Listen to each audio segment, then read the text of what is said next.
Okay, I think we've reached the time when we said that we were going to take our reports back.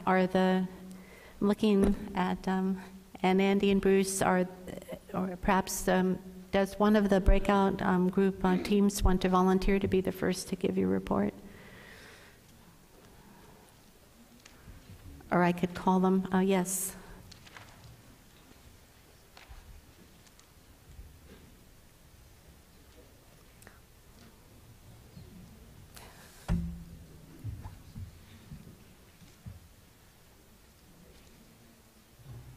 The advantage of going first is that we will not have to follow a difficult act to follow. So the first set of questions were around transmission. The discussion was broken out into two groups. So I'm representing, and Eric Toner are going to represent our group's take on this. And the questions we were really tasked were questions related to transmission, focusing on how the virus leaves the body, how the virus enters the body, and how specific activity, about how that might influence questions around public transportation and household risk. And so we came up with about 29 different questions and research topics. We indulged in some lumping, and there's a lot of phylogeny and taxonomy about the lumping, but let me just go through the things that among the 9 that we listed received the highest priority. So in the area of how the virus leaves the body, there were a number of questions raised. Is there transmission that is subclinical, that results in asymptomatic infection? What are the issues? What are the virologic events that occur in the first few days of symptoms, and how does that influence transmission and transmissibility? What can we learn from detailed studies of transmission as occurs in the household? Is there the possibility of aerosol spread? And I'll go into each of these in a little bit more detail. Appropriate handling of bodies for repatriation was brought up. And how does the maintenance of virus and survivability of virus differ in different matrices? So is it different in specific body fluids? And of these, this is the order in which they're ranked. So if I can have I guess I have the control here. So of these, the top priority was really given to a better and deeper understanding of what happens around the time symptoms first develop, the period in which, in the United States context, people are likely to be out and about, and this influences policy decisions around self-monitoring, around restrictions, and around quarantine. So where does the virus appear first? We know a good deal about its appearance in blood. Is it present in sweat, tears, saliva, oral secretions, those things that might actually expose someone during casual contact? And what do we know about it in other body fluids besides blood? So breast milk, vomit, semen, vaginal fluids. Is there early symptomatic risk of sexual transmission? How do the viral loads in each of these fluids behave in the early phases of disease when transmission is most likely to occur before isolation begins? And there was interest in whether or not there would be an advantage to moving diagnosis forward by a day or two by developing a pre-symptomatic method of diagnosis. Interrupt me at any time if you want to add anything. Sure. The second area that received high priority was detailed studies of household transmission and non-transmission. Many of you are familiar with studies that Scott Dowell did in Kikwit a number of years ago that informed a lot of our understanding about whether people became infected when they lived in the same house based on whether or not they provided direct care and that type of care. And these types of studies, the group felt, are urgently needed, that look at specific characteristics of the environment, specific behaviors within the household. The opportunity in cases that occur in the United States for intensive study is much higher, and these should be used to maximal effect. And when possible, these kinds of epidemiologic studies should be done in West Africa, and we can really learn the greatest amount from that. But we were always cognizant of the difficulty of doing detailed epidemiologic studies when the need for care and containment is still somewhat overwhelming. The next area that received fairly high priority was this issue of subclinical infection, because if subclinical infection occurs, it might inform something about how transmission is occurring, but more importantly, it might represent a group of patients capable of transmitting who are not currently being isolated.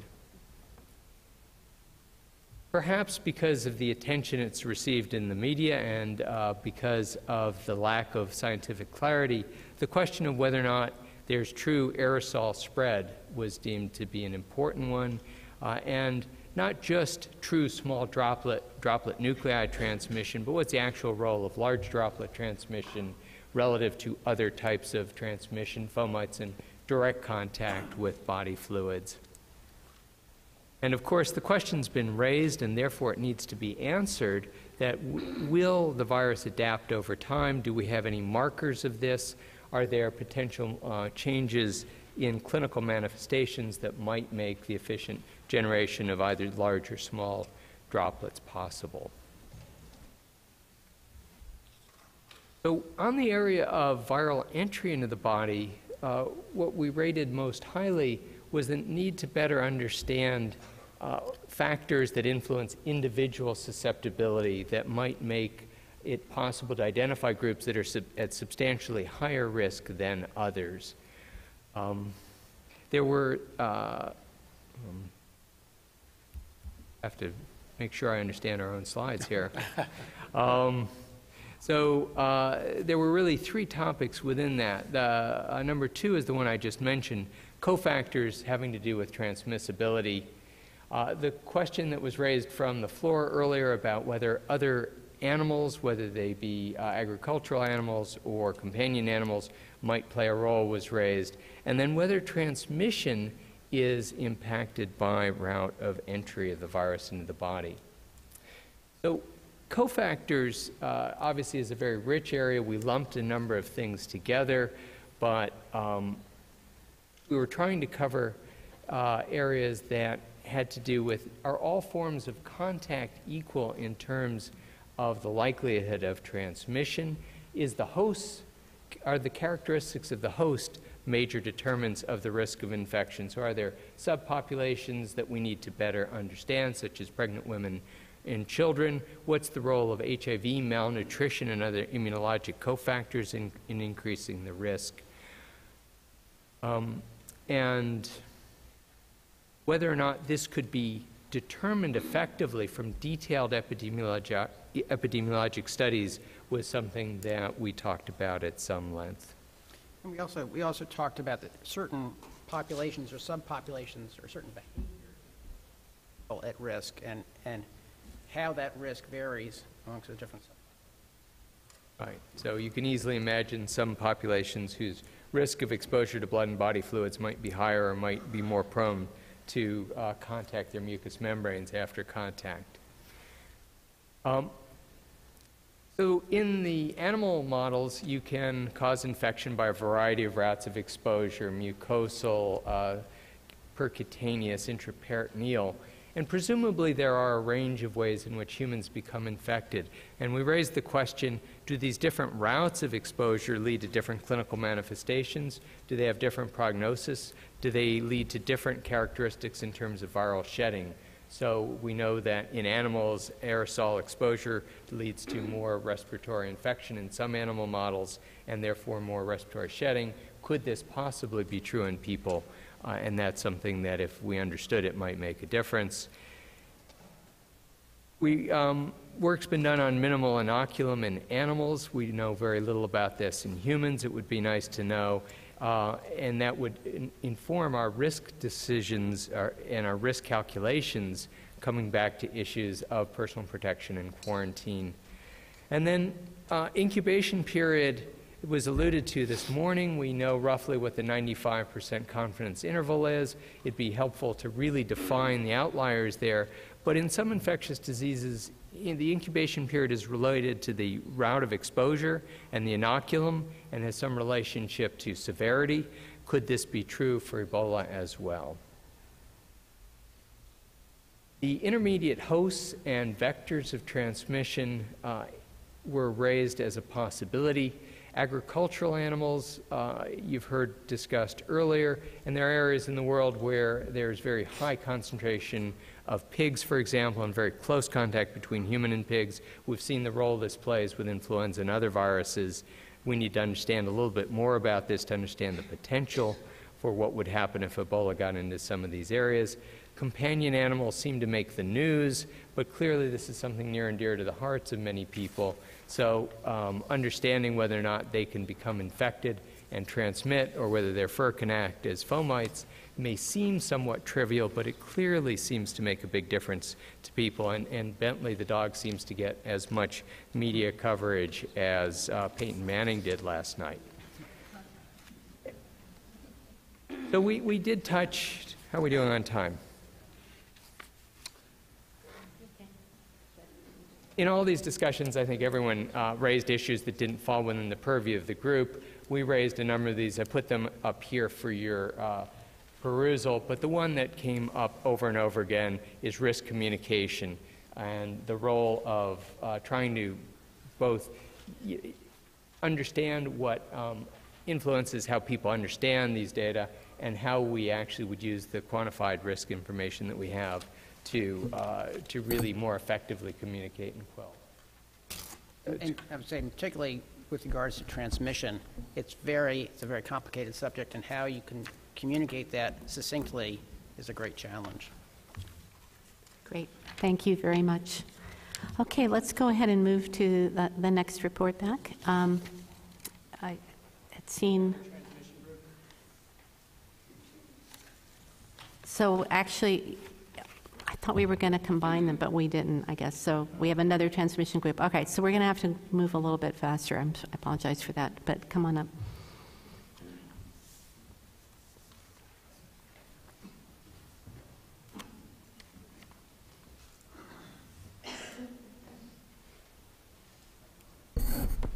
Well, these were the ones that made it to the top of the pile anyway. Okay. And obviously there's going to be a fair amount of overlap with the other group in discussing the same thing. So I think the thing that had the highest number of votes was the natural history of viral shedding.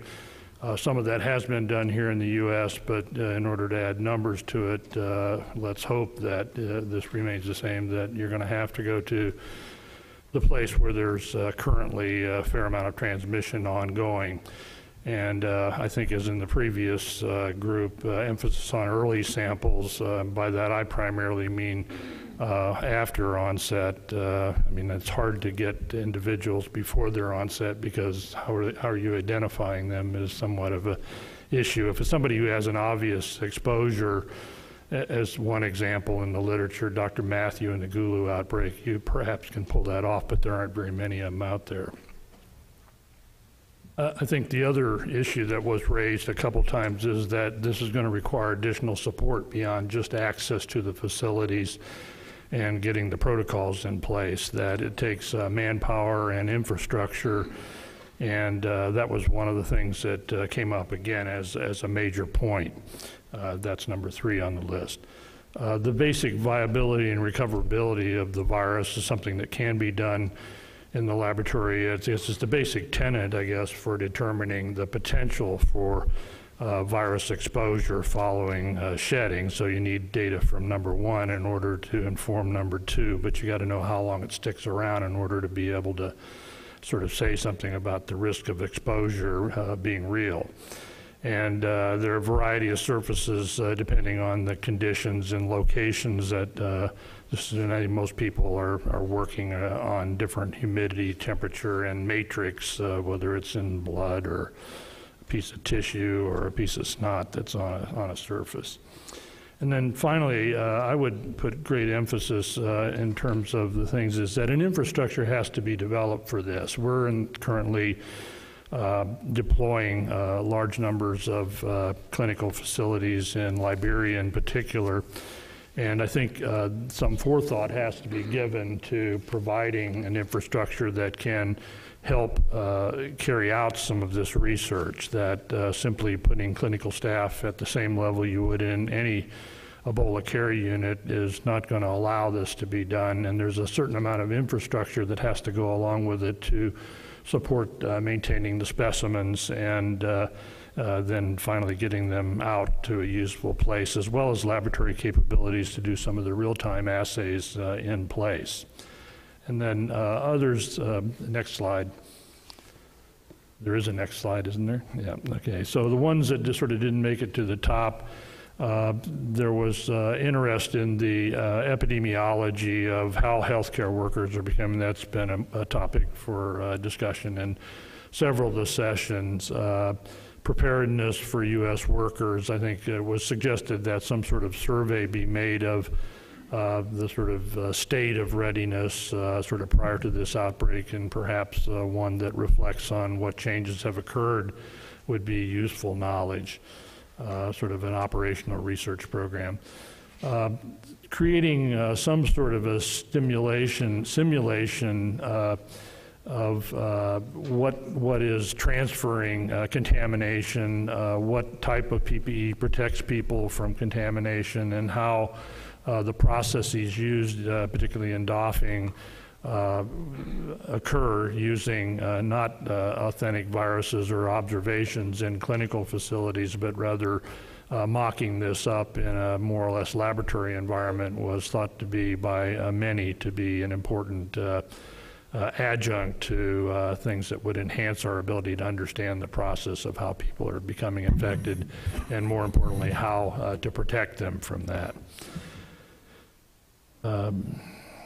Number 4 is really sort of covered by other things. But part of that penetration through intact skin, what the effects of hand sanitizers or constant use of bleach, as is practiced in West Africa, may have on skin, and whether that makes it more susceptible. It's going to be hard to do that. Maybe it can be done in laboratory animals, but I can see the difficulty in trying to arrange that in a way that I would convince many of my peers that I was doing a decent job of it. But nevertheless, it's a question that has to be asked.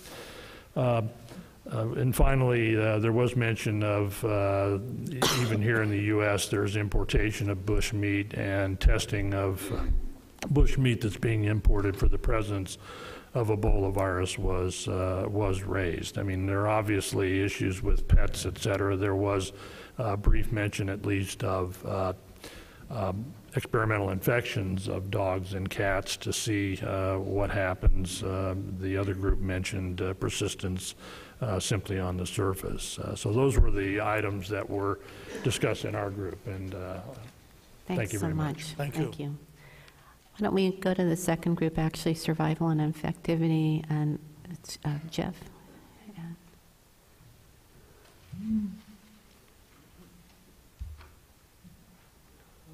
Well, I'd like to thank the members of the group. It's reassuring to see that we have many suggestions that were also put forth by our colleagues in the first 2 groups. We've ranked them and given you the number of votes they received among our group, so you can see the top ones are on this slide, which is led by the question to define the relationship between symptoms, viral load, and infectivity, basically the spectrum of illness.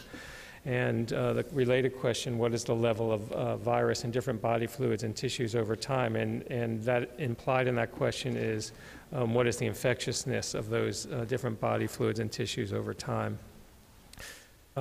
Moving a little bit to something different than the first 2 groups addressed was the issue of environmental contamination and fomite contamination, and understanding more precisely how the virus contaminates the environment and or fomites, including lab equipment, personal protective equipment, household surfaces, wastewater, and the hospital environment, equipment, surfaces, facilities, and other clinical points of entry, including, for example, EMS rigs.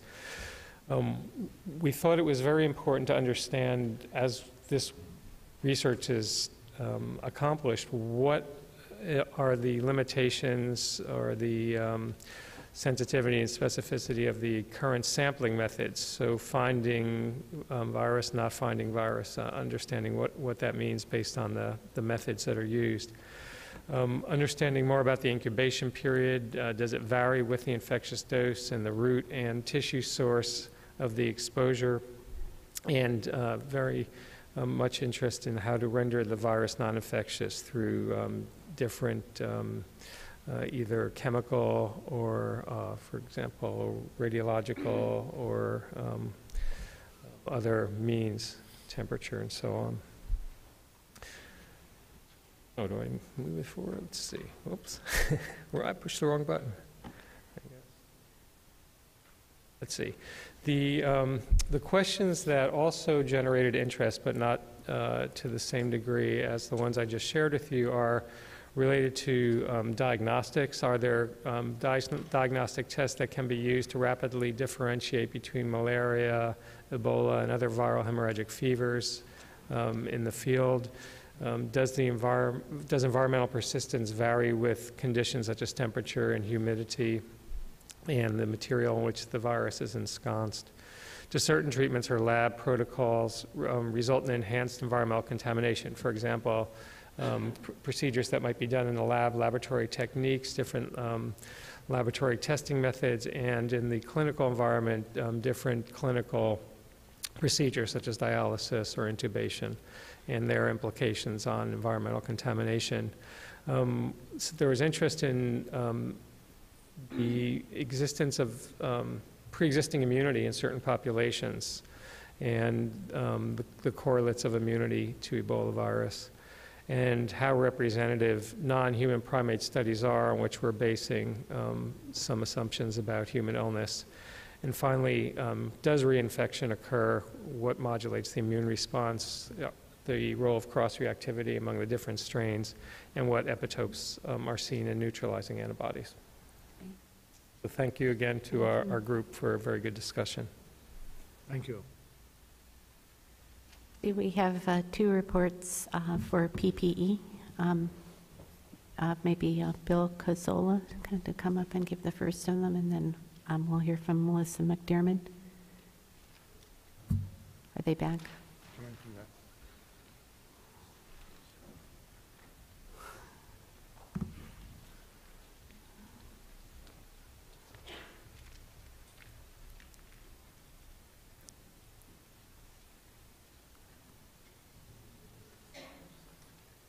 Whose slides are these? Okay. Bill.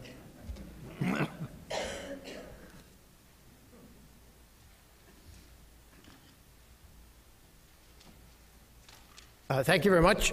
We had a good discussion around the issues of PPE, broadly constructed. And these are the top 4 to 6. We have 7 priorities that we identified in our session. The first was dealing with training, examining how much training and education is needed and effective in making sure that workers are properly trained using PPE, and with the training for which particular person or activity that is being performed, and what is the risk and how often the training should be provided so that workers retain the information about how to use the PPE effectively. The second issue, and these 7 are not in particular order of priority, they're just our top 7.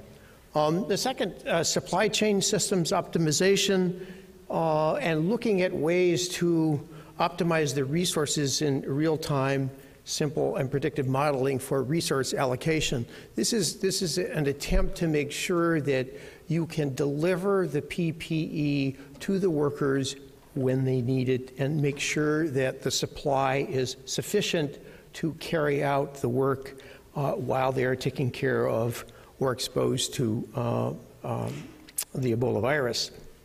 The third is a hazard assessment. This is really to define the activities and tasks and determine not only the hazards, but identify the risk for each hazards, and to couple that with our ability then to link hazards and risks with the appropriate PPE for which workers are assigned. The fourth is develop standards for PPE apparel and equipment. This has to do with making sure that the standards are appropriate for the particular PPE so that it does what it claims it will do and protect workers from the Ebola virus in this case, making certain that the equipment fits the hazard and the exposure to which it's intended. Fifth is developing a framework for evaluating the system in which PPE is embedded. And this has to do with training, competency assessment, hazard analysis, and the transparency of evidence base for PPE. There's a lot of evidence for respirators, but not for other forms of PPE. The sixth has to do with compliance with PPE use level. This was identified as a major issue, which is compliance and the importance of compliance, particularly in the event of an exposure to a biological agent that is quite deadly. And how do you maintain compliance sustainability over time, and linking or developing the ease of use of personal protective equipment so that it enhances the ease of compliance. And then our last recommendation had to do with work processes and practice.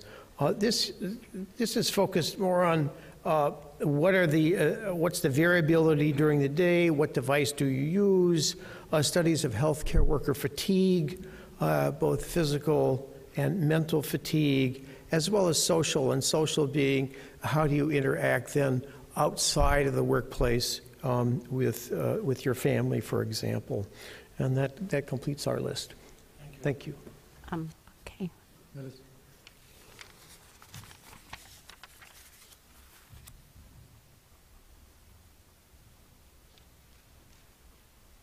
I think you're going to see that we have a lot of overlap. We colored outside the lines a little bit and found some of our topics were kind of cross-cutting, and so we called them principles, and they're kind of more of an overview. The first is that PPE is only appropriate within a comprehensive safety and health plan rather than just plucking it out of the air and using it in isolation of the other elements of the hierarchy of controls. Second, it was noted that we need to assess research questions specific to Ebola as compared to those that might be applicable across other disasters, other toxicants, other infectious agents. Someone said, never let a good crisis go to waste. I guess they meant that from a learning point of view. Third was use a systems approach to learn, again, from previous experiences and apply what we've learned and what we've already invested in. This was mentioned in terms of every time there's a new outbreak or a new pandemic, we get religion again about the need for PPE, but if we could sort of maintain what we had learned from the last time, the distance that we needed to run for the current threat would be a little more doable, and would also imply that the investments that we make for one preparation, for example, during H1N1, that we weren't starting all over from zero. And then fourth was to include frontline and other healthcare workers at all levels of program development and implementation for PPE use, including participatory research. So those were our sort of global cross-cutting thoughts. And on the next slide are some issues that are more specifics. Here we looked at a systems approach. By systems, we meant sort of the organizational structure of an entity or an employer organization, and said there were two issues identified there, which is to look at innovative approaches to the hierarchy of controls, again, which would influence perhaps the need for PPE, the number of people who need to be in PPE, and just sort of more organize the use of PPE in a hierarchy. The second was to evaluate PPE needs based on risk stratification that I think you've heard from just about everybody who's gotten up here. Then a next topic area was issues on research of PPE effectiveness and tolerability. Looking at the assessment of PPE design, again using participatory research, including the affected workers, involving users as well as designers and manufacturers, and to develop PPE standards, or in the lingo, conformity assessment, that assures that the PPE really can perform as the way it is advertised to be, which we are starting to hear might not be the case in certain situations. As well from a safety point of view, a performance point of view, and then a usability point of view.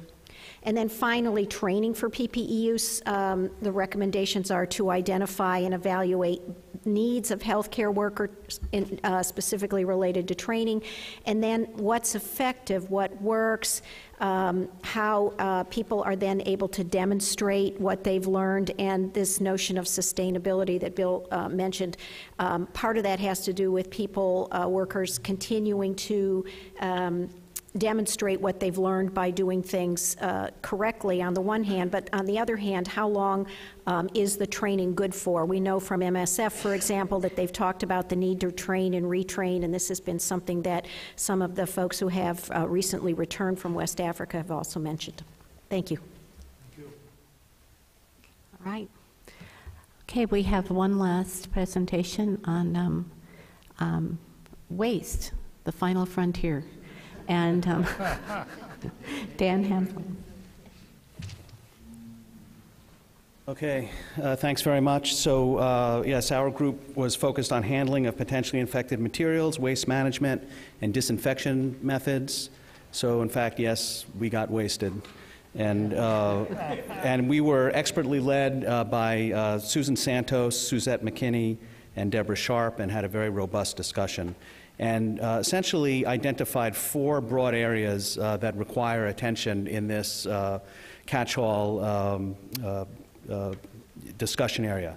Safety contamination practices, validation of virus inactivation, fatality and cadaver management specifically, and then training, which is, again, a recurrent theme. Around safety contamination practices, the first question really is there a methodology that can be applied for performance of consistent sampling and analysis? In other words, how do we, I think Jeff asked the question of, how clean is clean, or how safe is safe. How do we assure that there's a process for doing this in a consistent manner so that we are able to report this out in a way that the information is useful and that we can assure safety and reoccupation of space and so on? And under this first category of safety contamination practices, the second broad area was a request to identify if there are alternative disinfectants that might be available for use, and what decontamination solution type, whether it be liquid, foam, or gas, is actually best in its application, an area that will have tremendous implications with regards to ease of use, ability to turn over material back to safe use, whether that's an ambulance or a room in a hospital or an airplane, for example. And what is the amount of contact time that would be required based on these types of solutions? So that may have implications with regards to the ability to process, the movement of material. The second broad category was around validation of virus inactivation. So the first question is, what might be a surrogate that can be used to study effectiveness of decontamination? And we talked a little bit, and we heard some mention about glow germ and other methods of identifying where there might be potential infection and a means for using that to train. And we found that the importance of understanding how to study this going forward is going to be important. And then with regards to validation of virus inactivation, the second broad question focuses on effects of decontamination on other products, especially PPE. So if you are applying decontamination solutions or whatever type is being used, does it have an effect on the PPE that's being used, and is there a potential risk downstream for those who are using it? And not just PPE, it can be other products as well. The third broad category had to do with fatality management, and the first question I think I saw it posed already was really, how infectious is a dead body? I think that was a question that was raised at the beginning of the morning. And what is the persistence of virus in that body? I think that's a really important question that we really need to have some better understanding of. And when we talk about body bags, and I made the point in our small group, hospitals across the country have been purchasing body bags as part of their nascent, fatality management planning for the last 15 years. Most of those body bags are permeable and leaky. And in fact, impermeable body bags are a whole different class of material. They're much more expensive. I think that is an important risk communication point that needs to be pushed out quickly. But beyond that, with regards to the research agenda, are there materials that can be used to develop impermeable body bags that might be lower cost and provide greater accessibility to the wide variety of users who may require them? And finally, we couldn't talk about this topic without focusing on the very important issue of training. And Joe Barbera made the, I think, very important point that we need to talk about training to an operational level. We've done a lot of awareness level training. We need to be able to do what we say we need to do. I think, and that was the issue that was highlighted certainly in the first cases in Dallas. And not just an operational level of competence, but actually there probably needs to be in a select group expert level competence as well. So our research question around training was really, first of all, there's been a lot of investment in training and there have been a lot of training methodologies. So how can we evaluate the effectiveness of existing training, its content, and its modalities for different occupational settings as it applies to this Ebola outbreak? And we suggested that there may be a role for a process tool to take any given community through the management of Ebola and how that might play a role in addressing some of the systems issues that were discussed in a couple of the other groups as well, so that there is a comprehensive means of dealing with these issues. So those were our research questions. I'll just conclude. We also thought, we had our parking lot as well. We don't have them listed here. We stuck to one slide. I think we followed the chair's request. And so sorry, all the rest of you guys.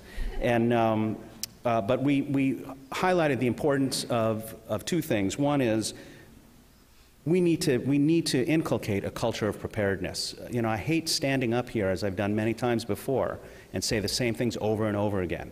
I mean, I'm going to stop listening to myself. And, when are we going to get to a culture of preparedness that is comprehensive across all of these broad areas that were discussed today? And I think an even more important question specific to the day's topic is who's going to fund this research? And what is the process to be able to move this forward? Because it's critically important. And I think we do want to get an answer to that, maybe not today. But to recognize that this funding is critically important. And when we talk about the research, recognize that it is bounded by the policy and the communication strategy. So really what we're talking about is policy, research, and communications, all of which have to come together. And with that, back to you, Excellent. Chair. Thank you.